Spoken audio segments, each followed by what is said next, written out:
ಇನ್ನು ಜಮ್ಮು ಕಾಶ್ಮೀರದ ಚಿನಾಬ್ ನದಿಯ ನೀರು ಬಿಡುಗಡೆ ಆಗಿದೆ. ಬಾಗ್ಲಿಹಾರ್ ಅಣೆಕಟ್ಟಿನ ಒಂದು ಗೇಟ್ ಸದ್ಯಕ್ಕೆ ಓಪನ್ ಮಾಡಿ ನೀರು ರಿಲೀಸ್ ಮಾಡೋ ಕೆಲಸ ಆಗ್ತಾ ಇದೆ. ಅಯ್ಯೋ ನೀರಿಲ್ಲ ಅಂತ ಬಾಯಿ ಬಡ್ಕೊಳ್ತಾ ಇದ್ದಂತಹ ಪಾಕ್ ಒಂದು ಸ್ವಲ್ಪ ಸಮಾಧಾನವಾಗಿರಲಿ ಅಂತ ಡ್ಯಾಮ್ನಿಂದ ನೀರು ಬಿಟ್ಟ ಹಿನ್ನೆಲೆ ಪಾಕಿಸ್ತಾನದಲ್ಲಿ ಪ್ರವಾಹ ಭೀತಿ ಉಂಟಾಗಿದೆಯಂತೆ.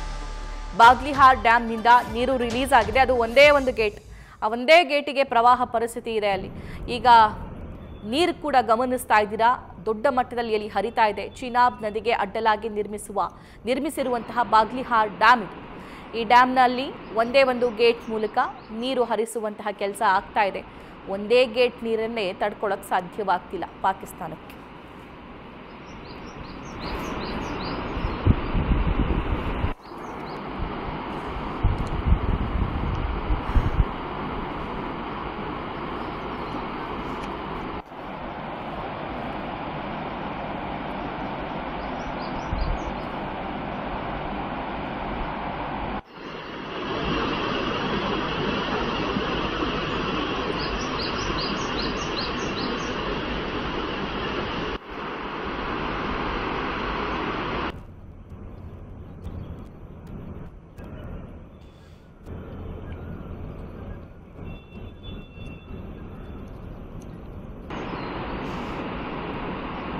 ಚಿನಾಬ್ ನದಿಗೆ ಅಡ್ಡಲಾಗಿ ಕಟ್ಟಿರುವ ಬಾಗ್ಲಿಹಾರ್ ಅಣೆಕಟ್ಟಿನ ದೃಶ್ಯ. 5 ಗೇಟ್ ಇದೆ. 5 ಗೇಟ್ನಲ್ಲಿ ಒಂದು ಗೇಟ್ ಮಾತ್ರ ಓಪನ್ ಮಾಡಿದೆ ಭಾರತ. ಒಂದು ಗೇಟ್ನಿಂದ ನೀರು ಪಾಕಿಸ್ತಾನಕ್ಕೆ ಹರಿತಾ ಇದೆ.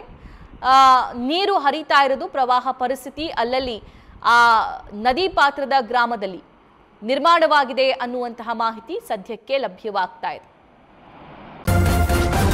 ನ್ಯೂಸ್ ಫಸ್ಟ್ ನಿರ್ಭೀತಿಯಿಂದ ನಿಮ್ಮ ಪರವಾಗಿ.